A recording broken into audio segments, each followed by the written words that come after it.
Rahim. Assalamu alaikum, students. So this is the next lecture of the novel The Pearl by Steinbeck.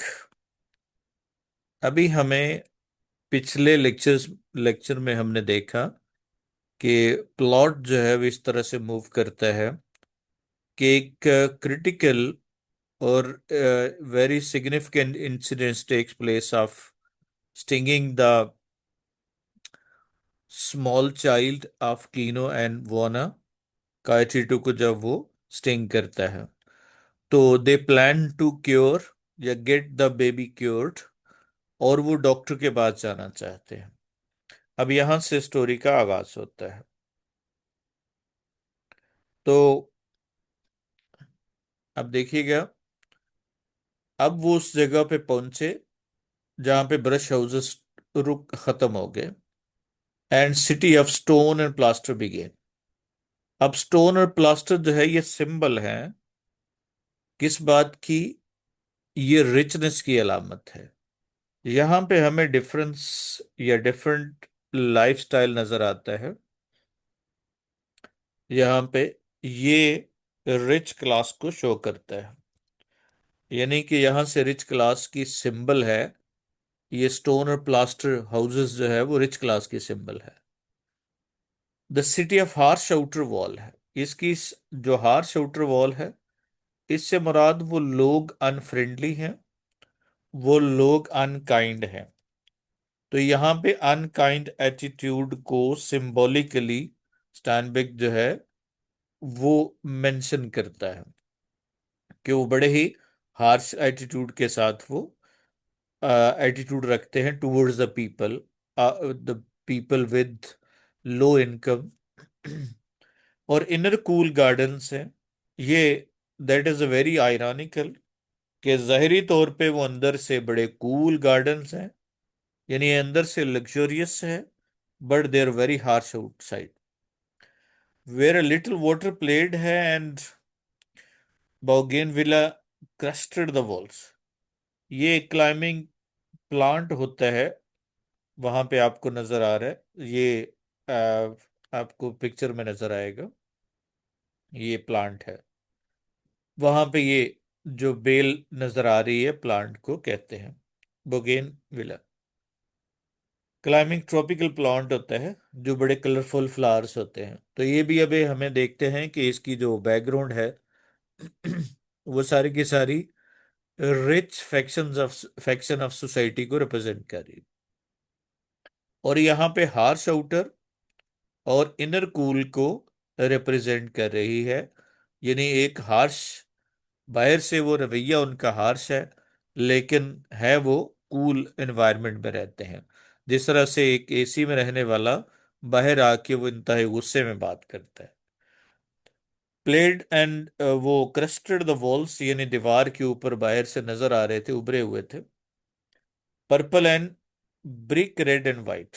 अब ये brick red से मुराद dark red, जिस तरह से brick या ईंट का कलर होता है, डार्क ब्राउन।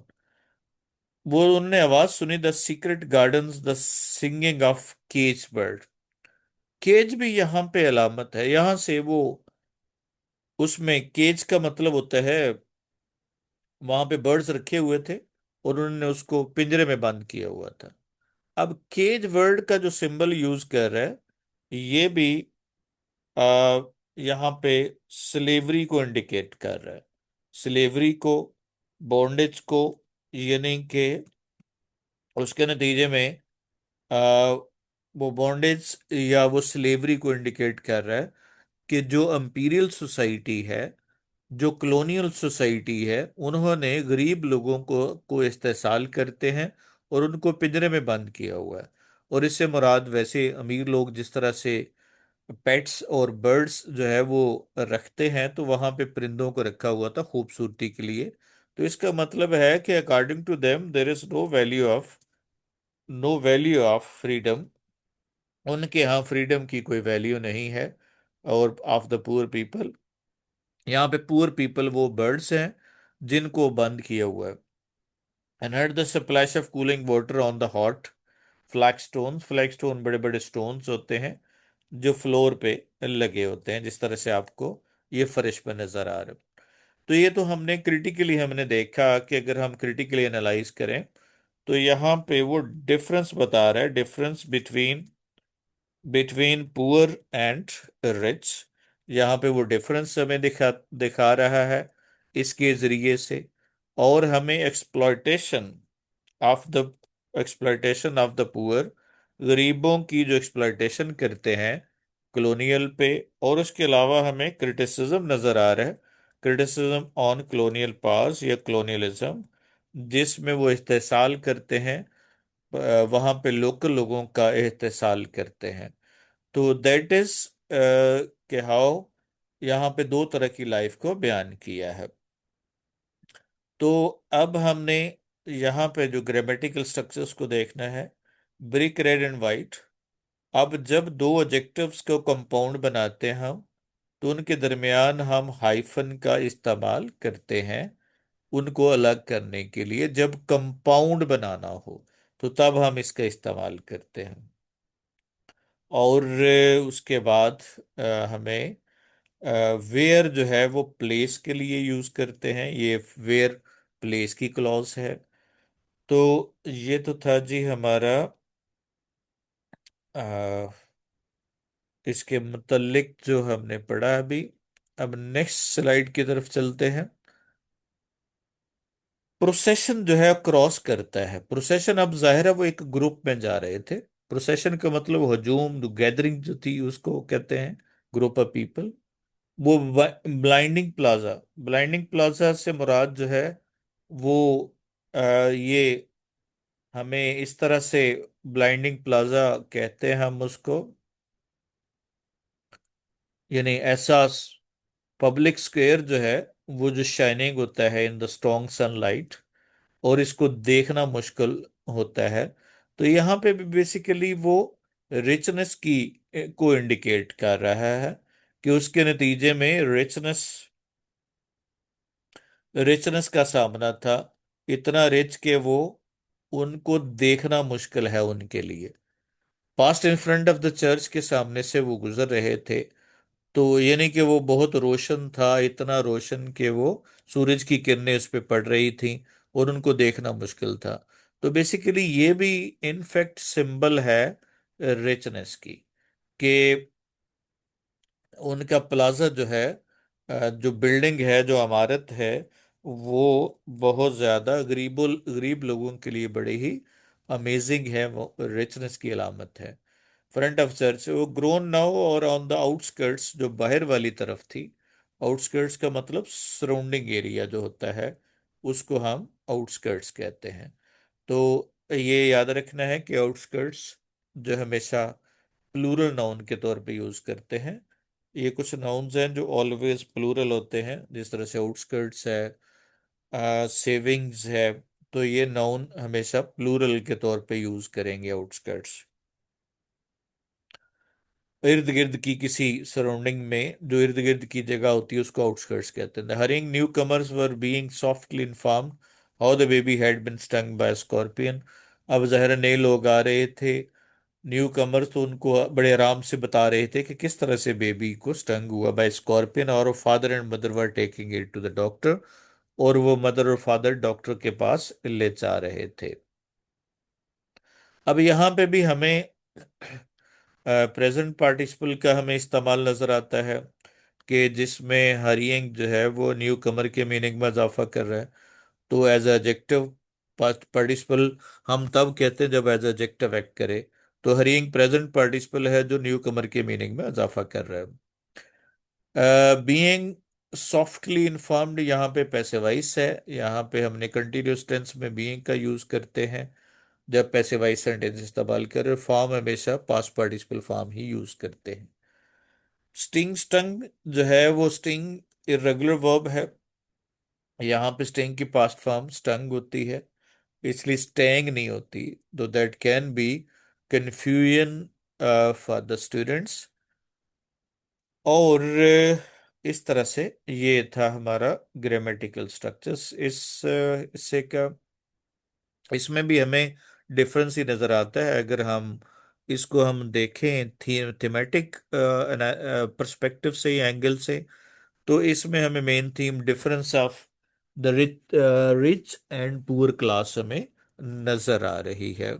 दोनों क्लासेस में जो डिफरेंस है हमें नजर आ रहा है। नेक्स्ट जी हमारा, and the new commerce particularly the beggars from the front of the church. अब वहां पे जो बैगर थे वो भी पूछते हैं, वो भी पार्टिसिपेट करते हैं, हैरान होते हैं। पर्टिकुलरली द बेगर्स, ये एम्फोसिस देने के लिए पर्टिकुलरली बेगर्स इसको एम्फोसिस कर रहे हैं। From the front of the church, जो कि ग्रेट एक्सपर्ट थे फाइनेंशियल एनालिसिस में, यानी कि किसी यहाँ पे फाइनेंशियल एनालिसिस में। अब बेगर को वो फाइनेंशियल एनालिसिस का एक्सपर्ट कह रहा है, तो इसका मतलब है ये एक्सप्रेशन जो है वो आयरानिकल है, ह्यूमरस है और आयरैनिकल है। अब बेसिकली तो वो लोग एक्सपर्ट थे जो रिच थे, लेकिन वो बेगर्स को कह रहा है, तो इसका मतलब कहना कुछ और चाह रहा है और मतलब कुछ और है। इसको हम आयरॉनिक स्टेटमेंट कहते हैं। तो ये वर्बल आयरनी की किस्म है कि जिसमें वो कह कुछ और रहा है और उसका मतलब कुछ और है, फाइनेंशियल।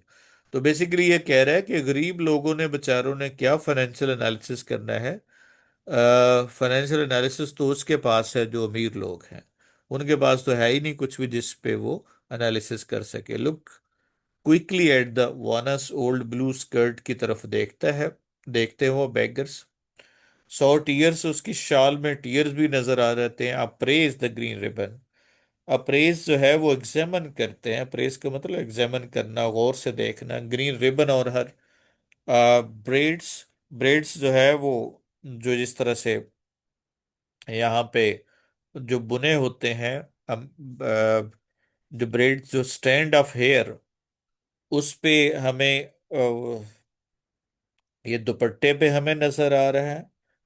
ग्रीन रिबन और हर ब्रेड्स, ब्रेड्स कहते हैं वो चोटियां थी उसकी, वहां पे उसको ब्रेड ऑफ हेयर वोवन, उसको ब्रेड्स कहते हैं। तो ब्रेड्स पे और उसके दुपट्टे पे वो नजर आ रहा है honour breads, great ribbon, green ribbon sorry, green ribbon यहाँ पे देखें उसकी चोटियों पे वो ग्रीन रिबन या कपड़ा होगा कोई।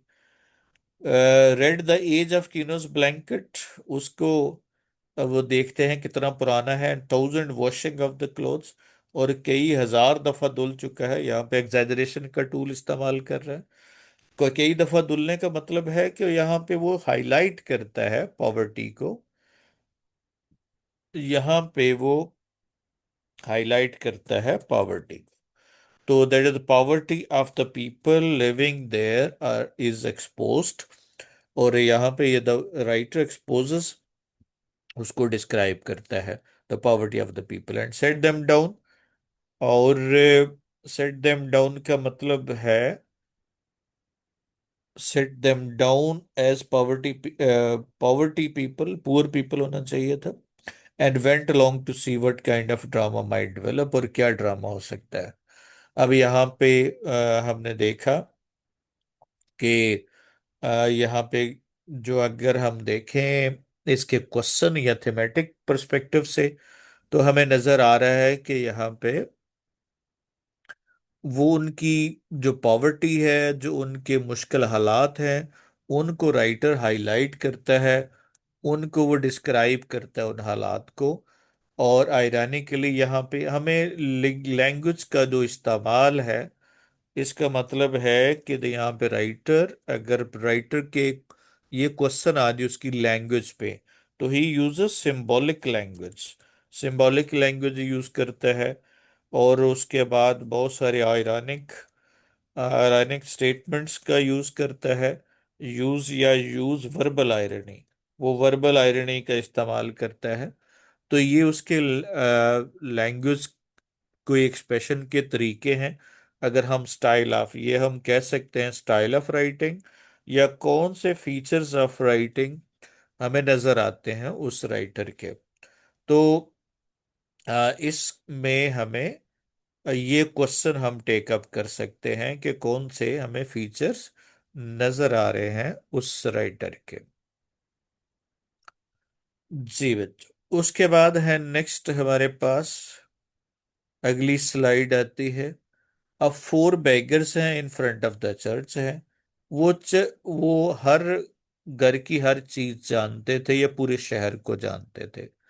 अब यहाँ पे भी वो बेगर्स हैं, जाहिर है पूरा शहर फिरते हैं और पूरे वो शहर को जानते, knew everything in the town. वो students of expression of young women. वो स्टूडेंट्स ऑफ एक्सप्रेशन का मतलब है कि वो कीन ऑब्जर्वर थे। स्टूडेंट्स का मतलब जानने वाला। एक्सप्रेशन ऑफ यंग वेमेन यानी कि वो नौजवान औरतों के जो एक्सप्रेशन थे उनको भी समझ लेते थे, जज्बात यानी उनकी वो बड़ी कीनली ऑब्जर्व करते थे, फेशियल एक्सप्रेशन को समझ लेते थे। एज दे वेंट इनटू, ये भी आपने देखा होगा अक्सर कि वो आपकी सिचुएशन के मुताबिक आपको दुआ देते हैं, आपको इमोशनल बनाते हैं। अगर तो आप स्टूडेंट्स हैं तो कहते हैं अल्लाह आपको कामयाब करे, आपके अच्छे नंबर आए। अगर आप किसी बड़ी उम्र की औरत के साथ हैं तो वो माँ की दुआ देंगे, सेम उम्र की है तो आपको बच्चों की दुआ देंगे। तो इस तरह से वो उनके एक्सप्रेशन जो है, यहाँ पे हमें देखें तो हमें यहाँ पे रियलिज्म हमें नजर आ रहा है। रियलिज्म और या नेचुरलिज्म। रियलिज्म हमें नजर आ रहा है। हमने कहा था कि इस राइटर की मेन करेक्टरिस्टिक्स में से एक रियलिज्म तहरीक है जो उस वक्त नेचुरलिज्म और रियलिज्म अपने अरूज पे थी, जिसको उस वक्त के कंटेम्प्रेरी राइटर इस्तेमाल करते हैं। तो यहाँ पे वो बेगर्स के केस को हाईलाइट किया हुआ हुआ है कि वो किस तरह से वो एक्सप्रेशन को जानते और समझते हैं, लोगों को इजीली अंडरस्टैंड करते हैं। दे वेंट इनटू द कन्फेशन। ये कन्फेशन जो है वो अपने गुनाहों का इतराफ करने को कहते हैं। रिलीजियस सेरेमनी होती है जिसमें प्रीस्ट के सामने वो अपने गुनाहों को कबूल कर लेते हैं। तो as they went into the confession, उन्होंने ये बात तस्लीम की। And they saw them as they came out, उन्होंने देखा जब वो बाहर आए। At the nature of the sin, और उनने यानी उस बुराई की, नेचर ऑफ द सिन का मतलब होता है कि वो जो प्रॉब्लम था उस वक्त का उसको उन्होंने समझ लिया। They knew very little scandal, उनने जो है वो कोई ऐसी चीज ये नहीं नजर। They knew every little scandal, छोटा सा भी जो स्कैंडल होता था, अब्यूजिव एक्ट होता था, उसको वो जानते थे। And some very big crimes, और बड़े जो जुराइम को भी। They slept at their post, अपनी पोस्ट पे वो सो जाते थे। In the shadow of the church, and no one crept in, ना को भी वो एंटर नहीं होते थे, एंटर्ड नहीं होते थे for consolation without the knowledge. यानी कि कंसोलेशन का मतलब होता है वो कंसोल करते थे विदाउट देयर नॉलेज, बगैर नॉलेज के। No one crept in for their consolation, कोई भी ऐसा आदमी नहीं होता था जिसको वो कंसोल नहीं करते थे विदाउट देयर नॉलेज, बगैर किसी बात के इल्म के। And they knew the doctor, doctor को भी अच्छी तरह से जानते थे। न्यू हिज इग्नोरेंस, वो वो जानते थे उसकी बेवकूफ़ी को, हिज क्रूएलिटी को, हिज एवरिस उसके लालच को, और हिज सिंस और उसकी बुरी आदत को। अब यहाँ पे हमें वो बेगर्स जो नजर आ रहे हैं, तो इसके दो तीन चीजें हैं बेगर्स के जरिए से जो एक्सप्रेस कर रहे हैं। एक तो वो हाईलाइट करता है राइटर किसको, पॉवर्टी को, थ्रू द सिंबल ऑफ या through the characters of beggars. एक तो ये है। उसके अलावा हमें नजर आता है कि दे आर कीन ऑब्जर्वर्स, वो बड़े करीब से वो देखते हैं वो चीजों को, और हाईलाइट करता है करेक्टर ऑफ डॉक्टर, यानी कि वो डॉक्टर के करेक्टर को वो क्या करता है, हाईलाइट करता है। तो इससे हमें क्या पता चलता है कि वो डॉक्टर के करेक्टर को वो मेंशन कर रहा है। तो हमें ये प्ले में या नॉवल में ये टेक्निक राइटर इस्तेमाल करते हैं कि दे डिस्कस डिस्कस या डिस्क्राइब द करेक्टरिस्टिक्स या करेक्टर को, वो दूसरे करेक्टर को through the comments of other character, यानी दूसरे करेक्टर को, अदर करेक्टर को के जरिए से वो मेंशन करवाते हैं, तो ये टेक्निक इस्तेमाल करते हैं। उसके बाद है जी,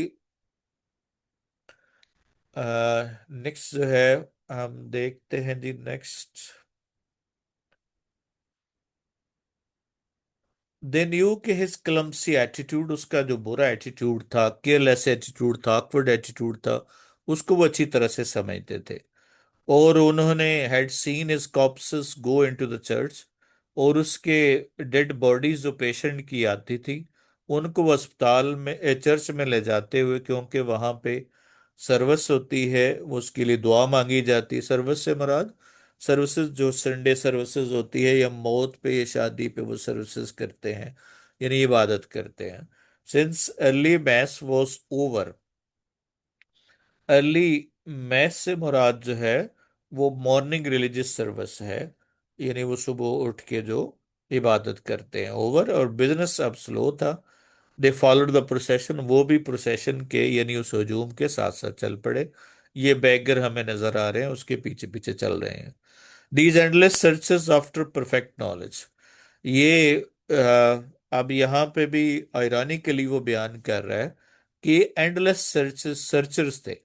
ये इतने एक्सपर्ट आदमी, इसके बावजूद उनको पता था कि डॉक्टर ने उनको घास नहीं डालनी, फिर भी वो उनके साथ साथ चल पड़े। तो ये आयरॉनिकल है।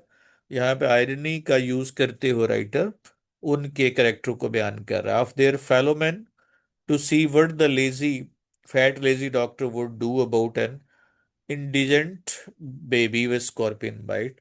वो देखना चाहते थे कि एक मोटा ताजा लेजी डॉक्टर वो उस बच्चे के बारे में, इंडिजेंट का मतलब जो इंतहाई गरीब बच्चा था, जिसको स्कॉर्पियन ने बाइट किया था, उसके साथ क्या सलूक करना चाह रहे हैं। अब यहाँ पे देखिएगा वो करेक्टर बैगर जो है वो मजीद इंटेंसिटी या इंटेंसिफाई द सिचुएशन, या intensify the poverty poverty and cruelty of doctor, यानी गरीब लोगों की जो पॉवर्टी है, poverty of the poor people, और क्रूएलिटी ऑफ द डॉक्टर, यानी दोनों को वो हाईलाइट कर रहा है यहाँ पे। वो इसके जरिए से, उस करेक्टर के जरिए से वो शो करवा रहा है उस डॉक्टर के करेक्टर को, और वो देखना चाहते हैं कि वो क्या सलूक करेगा उनको। टू सी इन्फिनेटिव है, और यहाँ पे what the doctor would do, ये पूरी की पूरी नाउन क्लॉज है, जो सी का ऑब्जेक्ट के तौर पे इस्तेमाल कर रहे हैं, नाउन क्लॉज को यूज किया है। तो नाउन क्लॉज याद रखना है, दो बातें याद रखनी है नाउन क्लॉज के बारे में। नाउन क्लॉज हमेशा एक्ट करती है, एक्ट्स एज अ नाउन। और नाउन आपको पता है, जो भी नाउन की पोजीशन होती है, वो सब्जेक्ट हो सकता है, वो ऑब्जेक्ट हो सकता है, ऑब्जेक्ट प्रेपोजिशन हो सकता है, कॉम्प्लीमेंट हो सकता है। तो ये सब इसके इस्तेमाल हैं जब नाउन क्लॉज इस्तेमाल होती है। तो दो चीजें इसमें याद रखनी नाउन क्लॉज में। एक तो हमेशा असर्टिव अरेंजमेंट होगी। असर्टिव अरेंजमेंट से मुराद ये होती है कि उसमें सब्जेक्ट होगा, उसके बाद ऑक्सिलरी वर्ब आएगा, और उसके बाद मेन वर्ब आएगा। ये तरतीब होगी। इंट्रोगेटिव में ऑक्सिलरी वर्ब पहले आ जाता है। अब गौर करें, तो व्हाट आर यू डूइंग, अब यहाँ पे व्हाट आर यू डूइंग पहले ऑक्सिलरी वर्ब, फिर यू सब्जेक्ट के तौर पे यूज हुआ। अब आर क्या है, ऑक्सिलरी वर्ब है, और यू यहाँ पे एज अ सब्जेक्ट है। लेकिन जब अगर ये क्लॉज, अब ये इंट्रोगेटिव अरेंजमेंट है, अगर इंट्रोगेटिव अरेंजमेंट को हमने ये क्लॉज, ये सेंटेंस किसी सेंटेंस का हिस्सा बन जाए, I can guess, I can guess what, अब आर यू नहीं होगा, व्हाट यू आर डूइंग हो जाएगा। तो अब यहाँ पे सब्जेक्ट पहले आ जाएगा, ऑक्सिलरी वर्ब बाद में आ जाएगा। अब यहाँ पे गेस जो वर्ब था हमारे पास, और इसका ऑब्जेक्ट पूरी की पूरी क्लॉज है। अब चूंकि नाउन की जगह पे यूज हो रही है इसके, हम इसको नाउन क्लॉज कहते हैं। तो ये बच्चों याद रखना है, इसमें दो बातें कि असर्टिव अरेंजमेंट होनी चाहिए, और असर्टिव अरेंजमेंट के बाद टेंस आपका हिसाब से देखना है। अगर तो आई कुड है तो जाहिर है वो टेंस पास्ट में हो जाएगा, यू वर डूइंग हो जाएगा। जी। तो इसके ग्रामेटिकल स्ट्रक्चर्स ये था। Next see, the scurrying procession. Scurrying procession का मतलब होता है कि जो तेज तेज चलता हुआ जो हजूम था, came at last to the big gate wall of the doctor house के पास के, उन सुन सकते थे स्प्लैशिंग वाटर, पानी के छींटे उड़ने की आवाज। वहां पे मुलाजिम देखिए आपको नजर आ रहे हैं, मुलाजिम उसके साफ कर रहे थे वहां पे। जाहिर है वो अमीर आदमी था, उसके घर में बहुत सारे मुलाजिम थे जो वहां पे पानी के छींटे उड़ा रहे थे। And singing of the cage bird, जाहिर है परिंदे यहाँ पे नजर आ रहे हैं, मुख्तलिफ केजेस में वो कैद किए हुए थे। And swept of the long brooms on the flagstones, और वहां पे वो झाड़ू भी चलाते हुए नजर आ रहे हैं। ब्रूम्स का मतलब जो साफ करते हुए वो नजर आ रहे हैं, आपको पिक्चर में भी देख सकते हैं।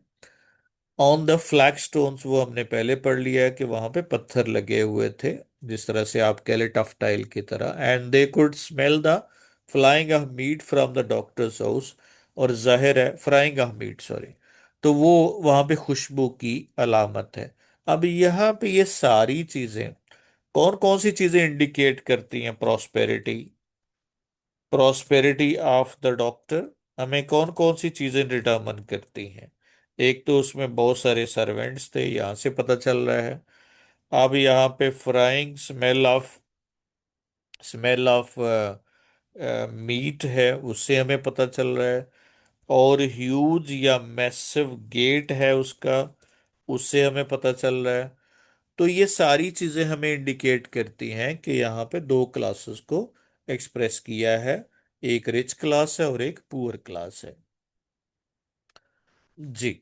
उसके बाद नेक्स्ट में हमें यहाँ पे भी वही क्वेश्चन, डिफरेंस ऑफ सोसाइटी है। तीनों हेजिटेट करता है एक मोमेंट के लिए। Doctor was not of his people, यहाँ पे बड़ा खूबसूरत एक्सप्रेशन यूज करता है कि डॉक्टर जो है वो हमारे लोगों की तरह नहीं है, नॉट ऑफ हिज पीपल, यानी उसके कबीले से या उसके स्टेटस से ताल्लुक नहीं रखता। डॉक्टर ऐसी रेस से है which for nearly 400 years had beaten and starved and robbed and spied Kino's race. यहाँ पे वो मजीद कॉलोनियल थीम को एक्सप्रेस कर रहा है कि वो कॉलोनाइजर थे और उन्होंने एक्सप्लॉइट किया, they exploited the poor people of Mexican, जो पुअर पीपल है या इंडियन, वो पुअर पीपल है उनको एक्सप्लॉइट करता है।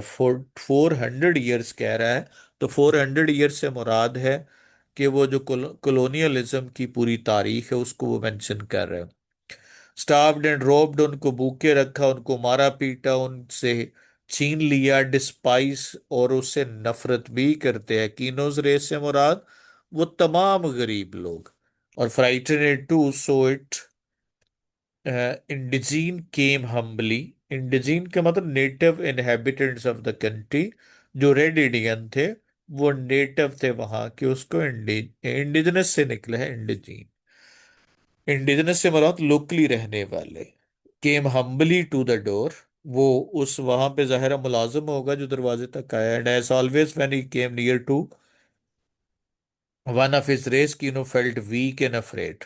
जब भी उसके पास जाता अपनी रेस, अपने जैसे लोगों के साथ, तो वो वीक और अफ्रेड और angry at the same time, वो उसमें फीलिंग आती। ये इसका मतलब है रेज और टेरर दोनों उसके साथ चलते उसके दिमाग में। ये हमें क्या बताना चाह रहा है, इसके जरिए से हमें बताना चाह रहा है ये रेज जो है ये फ्रस्ट्रेशन की अलामत है। The people of that society, people of colonized people were frustrated. अब यहाँ पे फ्रस्ट्रेशन को वो मेंशन कर रहा है कि वो सूरत हाल को वो अब खत्म करने के काबिल नहीं है, तो इस पे वो इस पे वो परेशान है और गुस्से का भी इजहार कर रहा है। अब सो दैट हमें सबॉर्डिनेट कंजंक्शन का इस्तेमाल किया। हम्बली एडवर्ब है, हम्बल एडजेक्टिव होता है, हम्बली एडवर्ब है। और उसके बाद केम नियर टू, टू जो है वो डायरेक्शन को शो करता है। फेल्ट सेंस वर्ब है। इसके बाद एडजेक्टिव का इस्तेमाल करते हैं, फेल्ट वीक है और अफ्रेड है। एंड एंग्री भी एडजेक्टिव है, एंगर नाउन है और एंग्री एडजेक्टिव है। जी। अब यहाँ पे भी हमें नजर आ रहा है सोशल डिफरेंस या क्लास डिफरेंस नजर आ रहा है कीनोस पीपल में और डॉक्टर के जैसे लोगों के दरमियान। He called the doctor more easily that he could talk to him. यानी वो बंदे को मार सकता था लेकिन बात करना उसके लिए पॉसिबल नहीं था। तो इसका मतलब है हमें पुअर पीपल का जो फियर है वो नजर आ रहा है। He is fearful. अब जाहिर है पीछे भी हमने पढ़ा, फियरफुल है और बिकॉज ऑफ हिज पॉवर्टी, अपने गुर्बत की वजह से वो किसी का सामना नहीं कर सकता। He can not face anyone. वो कैन नॉट फेस एनीवन, किसी को भी फेस नहीं कर सकता। He could talk to him, for all the doctor's race spoke to all the Kino's race as though they were simple animals. वो किस तरह से ट्रीट करते थे, जस्ट लाइक एनिमल्स। यहाँ पे भी सिंपल एनिमल समझते थे वो कीनोस के पीपल को, जो डॉक्टर के पीपल थे। मतलब यहाँ पे कॉलोनाइजर और कॉलोनाइज्ड पीपल का डिफरेंस बता रहा उनकी सोच का। As Kino raised his right hand to the iron ring knocker, वहां पे वो नॉक करने के लिए ऊपर हाथ उठाता है। Rage swelled in him, rage swelled, swell का मतलब फूल जाना होता है। तो इसका मतलब उसमें गुस्से से भर गया वो। और पाउंडिंग म्यूजिक ऑफ एनिमी, अब दिमाग में दोबारा म्यूजिक चलना शुरू हो गया। पाउंडिंग का मतलब टकराना होता है, बार बार बजना होता है। तो ये डेंजर की अलामत थी। ये हमें इंडिकेट करता है हर क्रिटिकल सिचुएशन पे वो म्यूजिक का इस्तेमाल करता है। Beat in his ears, his lips drew tight against the teeth, गुस्से से उसके लिप्स जो है टाइट हो गए। But with the left hand he reached to and took off his hat, वो पहुंचा और टू टेक ऑफ, उसने हैट उतार लिया। अब ये हैट उतारना बेसिकली रिस्पेक्ट की अलामत है। तो आउट ऑफ रिस्पेक्ट वो क्या करता है, वो अपना हैट उतार लेता है। The iron ring pounded against the gate, iron ring जो थी वो, पाउंड का मतलब होता है हिट करना, यानी किसी चीज से टकराना। Against the head, Kino took off his hat and stood waiting, वहां पे खड़ा देखने लगा। अब ये बड़ा सा गेट भी सिंबल है किसकी, रिचनेस की। It is the symbol of richness, कि वो यहाँ पे बड़ा गेट वाला एक पूरा मेंशन बनाया हुआ है डॉक्टर ने वहां पे। यहाँ पे देखना है बच्चों कि for correlative coordinate conjunction, for जो है सब, वो fanboys, for all the doctor's race spoke. For यहाँ पे रीजन के लिए हम यूज करते हैं। एज दो हम सब्जेक्टिव वर्ब बनाने के लिए इसलिए वर्ग का इस्तेमाल किया। सब्जेक्टिव मतलब अनरियल चीज के लिए जो हम हाइपोथाइज करते हैं। शी लुक्स एज इफ या एज दो, वो ऐसे लगती है जिस तरह से, एज इफ या एज दो। अब होना तो ये चाहिए था कि ही शी वर रिच, वो रिच है तो वहां पे वर का इस्तेमाल करते हैं। इसका मतलब है शी इज नॉट रिच, वो रिच नहीं है। बट शी लुक्स सो, वो इस तरह से नजर आ रही है। तो इसको हम हाइपोथेटिकल सिचुएशन है, तो हाइपोथेटिकल सिचुएशन की वजह से इसको हम सब्जेक्टिव कहते हैं, सब्जेक्टिव वर्ब्स कहते हैं। यह सब्जेक्टिव मूड भी होता है सेंटेंस का। जी, एज दो के बाद हमने ये स्ट्रक्चर यूज करते हैं या एज इफ के बाद यूज करते हैं। उसके बाद pounding harder beat in his ears lips drew tight, drew tight से मुराद यहाँ पे टाइटली नहीं है बल्कि ड्रू से मुराद हो जाना है। टाइट, ड्रू के दोनों सेंस होते हैं, एक्शन भी होता है और होना भी मुराद होता है। जिस तरह से ही ड्रू द रोप टाइटली, यहां पे मुराद ड्रू के मीनिंग में इजाफा कर रहा है, एक्शन है। और हिज हैंड्स ड्रू टाइट, उसके हैंड हो गए। तो बिकेम का मीनिंग दे रहा। तो जब ये बिकेम का मीनिंग दे, तो इसका मतलब है इससे मुराद हो जाना है। तो यहाँ पे दो तरह के इसके यूजेस हैं, ये मुख्तलिफ हैं। ही लुक्ड, ये सेंस वर्ब है, लुक्ड एट मी हैप्पीली। अब वो ये काम कर रहा है, एक्शन है यहाँ पे। और कहाँ से पता चला? क्योंकि एट मी से हमें पता चला कि वो देख रहा है, डूइंग सम एक्शन। लेकिन ही लुक्ड सैड है, या ही लुक्ड हैप्पी है, यहां पे मुराद है ही इज हैप्पी, या ही सीम्स, या ही वो हैप्पी, ही वॉज हैप्पी। अगर लुक्स है तो इज हैप्पी है, और अगर लुक्ड है तो ही वॉज हैप्पी है। तो इसमें दोनों में कोई फर्क नहीं, यहां से मुराद है बीइंग का मीनिंग दे रहा है। तो इन दोनों तरह से हम यूज करते हैं। टेक ऑफ इन्फिनेटिव है, reach to take off infinitive का इस्तेमाल किया गया है। नेक्स्ट स्लाइड है जी, क्वाइट टू मोन्ड है little in the Juana's arms है। वो उससे बड़े सॉफ्टली बात करती है बच्चे के साथ, जाहिर है मदर है। हमें मदरली लव हमने पढ़ा था कि उसमें नजर आ रहा है। प्रोसेशन जो है वो crowded close the better to see and hear, जाहिर है ये आदत जो है हमें विलेजेस में कॉमन नजर आती है। वो एक दूसरे के करीब करीब होके देखते हैं क्या बात हो रही है, दूसरा क्या बात कर रहा है। तो यहाँ पे हमें उस कल्चर को भी रिप्रेजेंट कर रहा है। तो अब यहाँ पे देखें कि there is a very very similarity with our culture, कि in our villages there is the simple and similar living. After moment के बिग गेट होता वो खुलता है फ्यू इंचेस, थोड़ा सा, जिस तरह से हमें पिक्चर में नजर आ रहा है कि थोड़ा सा दरवाजा खुलता है। कीनो जो है वो देख सकता है green coolness of the garden, वो नजर आ रहा है, हर तरफ ग्रीनरी है। लिटिल स्प्लैशिंग फाउंटेन है थ्रू ओपनिंग, यहाँ पे जो सुराख था वहां पे वो फाउंटेन भी नजर आ रहा होगा उसको। मैन हु लुकड आउट, जिसने बाहर देखा, at him was one of his race, वो उसी का आदमी था, यानी वो उसी नस्ल से था। वो भी इंडिजिनस पीपल थे, यानी मुकामी लोग थे, इनहेबिटेंट्स थे, वहां के डेनिजन थे। कीनो उससे बात की इन ओल्ड लैंग्वेज, पुरानी लैंग्वेज में। Little one the first born had been poison, ये बच्चे के बारे में बता रहा है कि उसको पॉइजन, वो स्कॉर्पियन ने स्टिंग कर लिया। Kino said he requires the skill of the healer, और अब वो हीलर के पास आना चाहता है। अब ये भी सिचुएशनल आयरनी है, सिचुएशनल आयरनी है कि सोचा उसने ये कि वो डॉक्टर के पास जाके वो ठीक हो जाएगा, हीलर का रोल प्ले करेगा, लेकिन वो करता नहीं है। तो जो सोचे कुछ और हो कुछ और जाए, उसको हम सिचुएशनल आयरनी कहते हैं। तो that is the role of irony which is very common in the writing of Steinbeck beck. और हमें यहाँ पे नजर आ रहा है। लुकड आउट का मतलब होता है बाहर देखना। हु एडजेक्टिव क्लॉज के लिए इस्तेमाल हो रही है।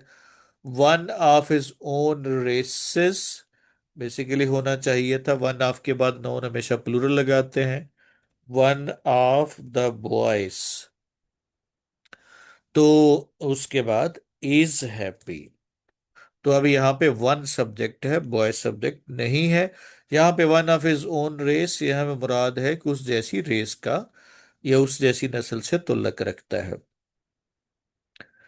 अब यहाँ पे इसका मतलब है, यहाँ पे कॉलोनियल सिस्टम में वो लोकल लोग उनके मुलाजिम हैं, उनकी खिदमत करने के लिए वो मौजूद होते हैं। गेट क्लोज लिटिल, और फिर सर्वेंट ने रिफ्यूज किया to speak in the old language.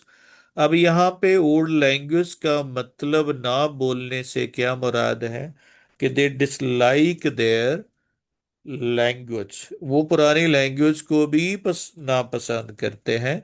तो इसका मतलब डिसलाइक लैंग्वेज को करने से क्या मुराद है?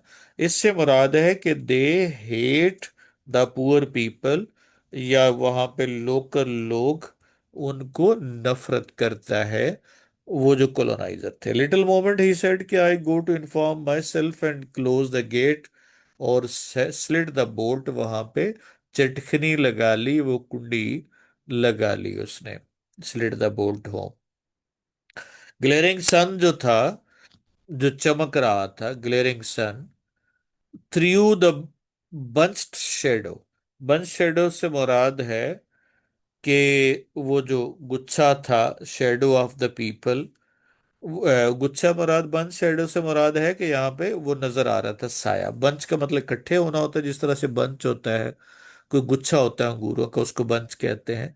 तो of the people blackly on the white ball, ये वाइट बॉल पे नजर आ रहे थे, इस तरह से एक दूसरे के पास वो इकट्ठे हुए थे।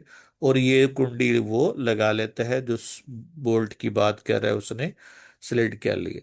To inform my self, I go to inform my self.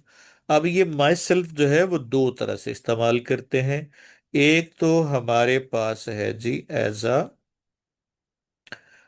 Reflexive pronoun, I blamed my self. यहाँ पे एज अ ऑब्जेक्ट इस्तेमाल हुआ है, और जब ऑब्जेक्ट के तौर पे इस्तेमाल करें कौन से ट्रांजिटिव वर्ब में, तो वर्ब के ऑब्जेक्ट के तौर पे जब हम यूज करते हैं माई सेल्फ को, तो इसको हम रिफ्लेक्सिव प्रोनाउन कहते हैं। रिफ्लेक्सिव प्रोनाउन जो है वो कहलाता है। लेकिन अगर हमारे पास ऑब्जेक्ट भी हो और फिर हम जोर देना चाहते हो, फर्ज करो my mother, my mother blamed me. अब यहाँ पे ब्लेम्ड मी ऑब्जेक्ट है, अब ऑब्जेक्ट मी है, लेकिन इसके बावजूद मैंने इस पे एम्फसिस करना हो, तो माई मदर ब्लेम्ड मी हर सेल्फ। यहाँ पे हर सेल्फ किसको रिप्रेजेंट कर रहा है? मदर को रिप्रेजेंट कर, इसकी दो जगह होती हैं, ये ऑब्जेक्ट के बाद लगा लें या यहाँ पे लगा लें, मदर हर सेल्फ हो जाएगा। तो ये इसको हम, चूंकि ये स्ट्रेस दे रहा है सब्जेक्ट पे, यानी मदर पे, तो इसलिए इसको हम क्या कहते हैं? इसको हम रिफ्लेक्सिव प्रोनाउन कहते हैं। अब देखिएगा, shadow of the people blackly on the wall, यहाँ पे दैट्स द। अब चलते हैं अगली स्लाइड की तरफ। अब चैम्बर में है, डॉक्टर पे सेटअप है, हाई बेड है, यहाँ पे वो ऊंचा बेड है जहां पे वो बैठा हुआ, देखे नजर आ रहा है आपको बेड? हमने पहले ही पढ़ा उसकी जिसामत के, वो मोटा ताजा था। A gown of red watered silk, ये सिल्क की एक टाइप है जो कि पेरिस से आई थी, इसका मतलब इंपोर्टेड कपड़े इस्तेमाल करता है। ये यहाँ पे लाइफ स्टाइल या लिविंग स्टाइल किसका है? ये कॉलोनाइजर्स का है। ऑन द लैप, उसने गोद में रखा हुआ था, सिल्वर ट्रे था, ये नजर आ रहा आपको। सिल्वर चॉकलेट पॉट था, यहाँ पे पॉट नजर आ रहा है हमें। उसके बाद एंड टाइनी कप, वो छोटा सा कप नजर आ रहा था। ऑफ एग शेल चाइना, ये प्रोसलीन की टाइप है, यानी चीनी के बर्तन था। सो डेलिकेट कि it look silly when he lifted it with his big hands, थोड़ा अजीब सा लगा, इतना नरम नाजुक था कि उसके बड़े बड़े हाथों में ये छोटा सा बर्तन बहुत अजीब सा लगा। When he lifted, awkward लगा, when he lifted with big hand or lifted with the tips of the thumb, ये छोटा सा, ये दोनों tips of the thumb, यानी दो उंगलियों के साथ उसने उठाया। And four finger spread, the other three finger wide and exaggerated, उसको फैला के, यानी देखें उसके जो बाकी तीन उंगलियां हैं, यहाँ पे देखें माइन्यूट डिस्क्रिप्शन देता है। तो हमने देखा कि यहाँ पे राइटर वो माइन्यूटली डिस्क्राइब करता है, माइन्यूटली डिस्क्राइब, डिस्क्रिप्शन देता है उसकी। तो यहाँ पे उसकी हैंड मूवमेंट को भी वो देता है, तो हमें उसके राइटिंग स्टाइल में हमें ये भी फीचर लिख सकते हैं कि he gives a very minute, या he is very keen observer, हम कह सकते हैं कि writer is very keen observer. And he describes the, उसका ज्यादातर स्टाइल क्या है? डिस्क्रिप्टिव स्टाइल है, जिसमें वो चीजों को डिस्क्राइब कर रहा है, बयान कर रहा होता है।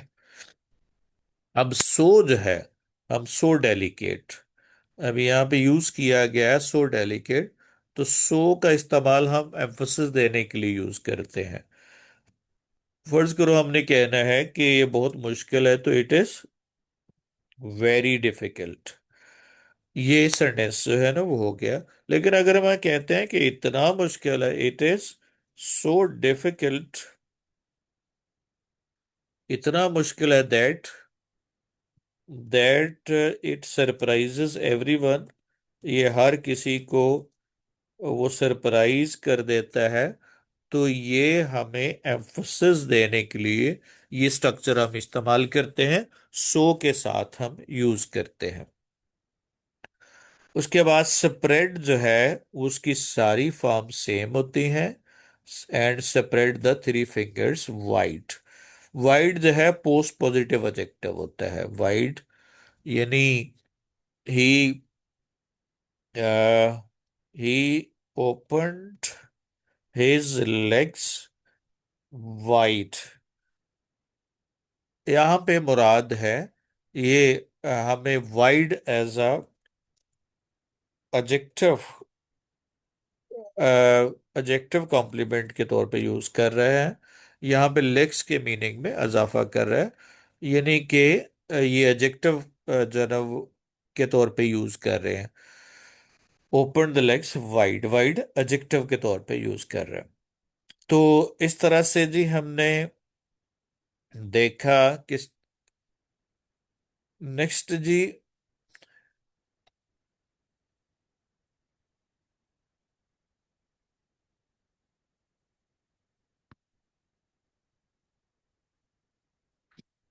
जी बच्चों, अगला है जी, वो ग्रोइंग एवरी स्टाउट, वो बहुत ज्यादा क्या था, वो मोटा था। स्टाउट का मतलब होता है सेहतमंद।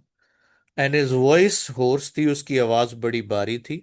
होर्स है वो रफ या डीप या अनकिलर साउंड को कहते हैं।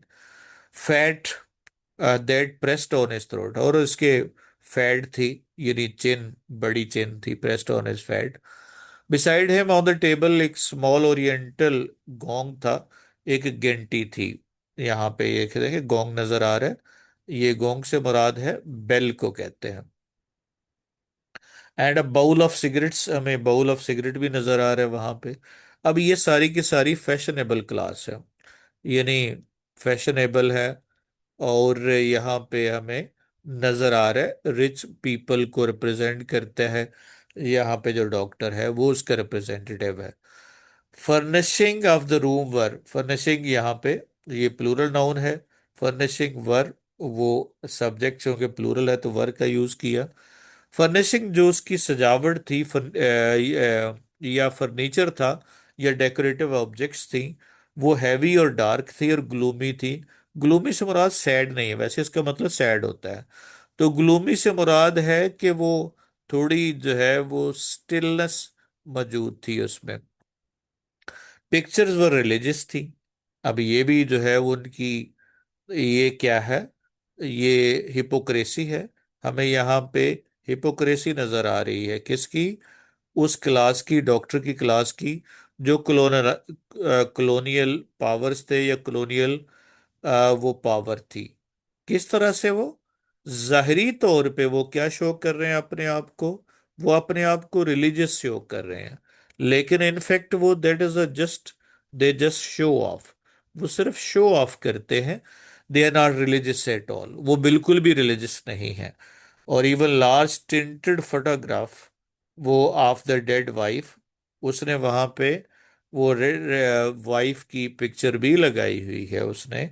यानी कि वो शो करता है जिस तरह से कि वो अपनी वाइफ के साथ बड़ा वफादार है। हु इफ मैसेस, जो रिलीजियस सर्विसेज होती है, विल्ड, तो उसको वो मुनक्किद करवाता था उसके लिए जो मजहबी सरमनी। अब यहाँ पे रिलीजियस क्लास पे भी वो क्रिटिसाइज करता है कि वो अमीर लोगों के लिए they conducted services for the rich people, वो सिर्फ रिच पीपल के लिए सर्विसेज प्रोवाइड करते थे।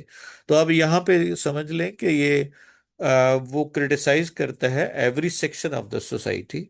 willed and paid out of her own state could do it was in heaven। वो उसकी के लिए क्या करता है, वो सर्विसेज मुनाकिद करवाता है। तो यहाँ पे हमें नजर आ रहा है कि वो किस तरह से वो हिपोक्रेट है, वो किस तरह से लोगों को एक्सप्लॉइट करता है, लेकिन अब वो जाहिरी तौर पे वो सिर्फ शो ऑफ करता है। Doctor had once been a short time been a part of great world। Great word से मुराद ग्रेट वर्ड से मुराद है यहाँ पे वो यानी कि जो सोसाइटी है, जो पेरिस की सोसाइटी है, उसका कुछ हिस्सा रहा था। एंड होल सब्सिक्वेंट लाइफ जो है मेमोरी और लॉन्गिंग फॉर फ्रांस। इसका मतलब है कि फ्रांस को वो लाइकिंग है, लॉन्गिंग करता है। ही लॉन्ग्स फॉर फ्रांस। तो लॉन्ग्स फॉर का मतलब उसकी ख्वाहिश है फ्रांस जाने की। यहाँ पे फ्रांस बेसिकली यहाँ पे सिंबल ऑफ किसकी है? Symbol of symbol of dreamy world, या ये आइडियल वर्ल्ड है। यानी कि वो ड्रीमी वर्ल्ड को शो कर रही है या आइडियल वर्ल्ड को शो कर रही है, जो फ्रांस की जो यहाँ पे जो प्लेस है। That he said was civilized living. वहां पे सिविलाइज्ड लिविंग है। By which meant कि on a small income he had been able to live and eat in restaurants।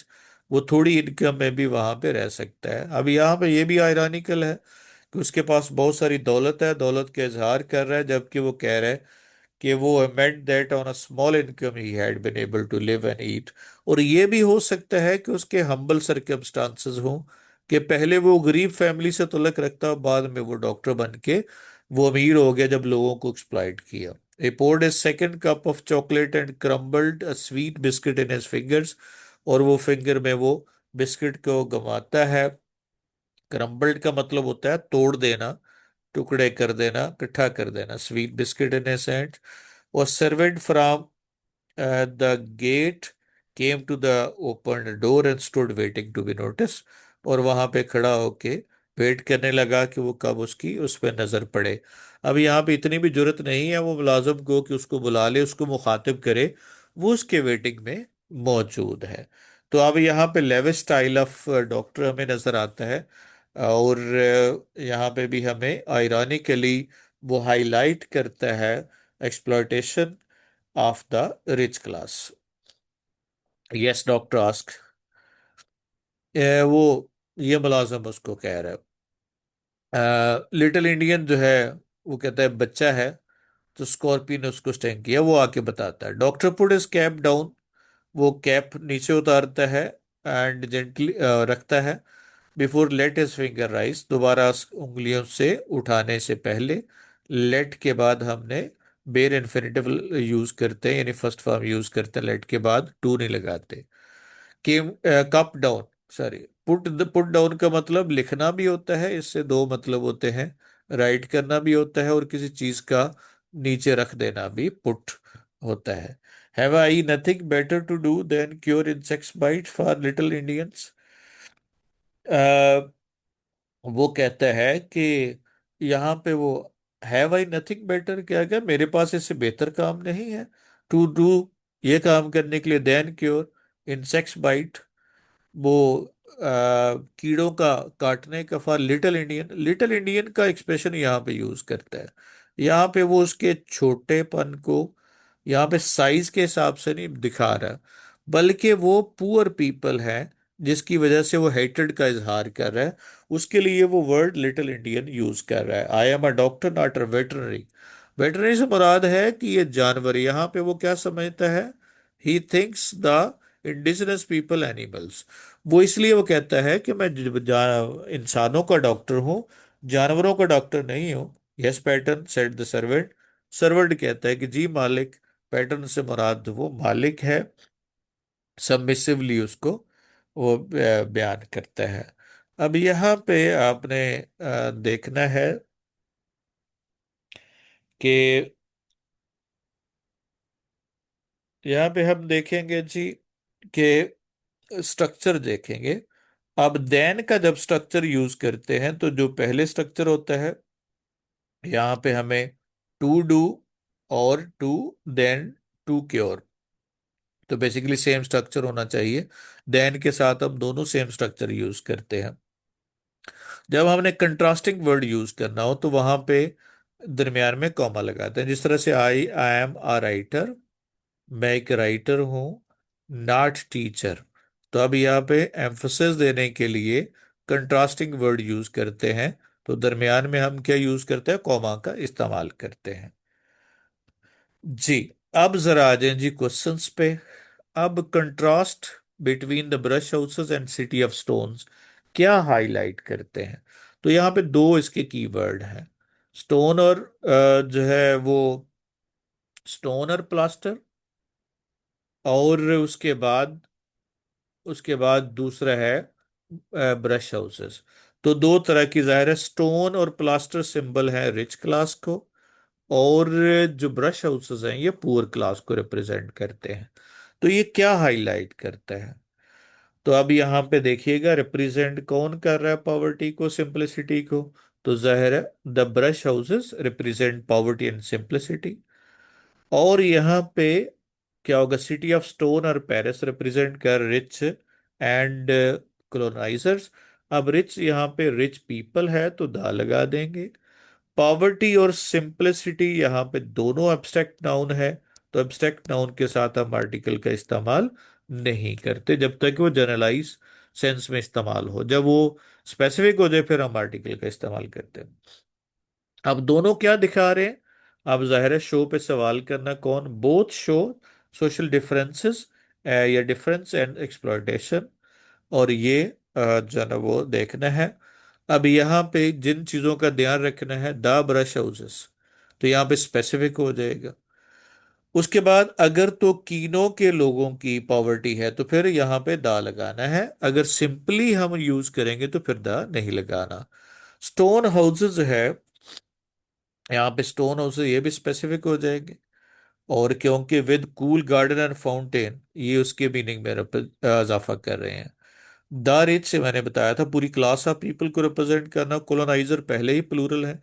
तो जब भी कोई प्लूरल नाउन किस लिए यूज किया जाए, जनरल सेंस में यूज किया जाए, तो उसके साथ हम आर्टिकल इस्तेमाल नहीं करते।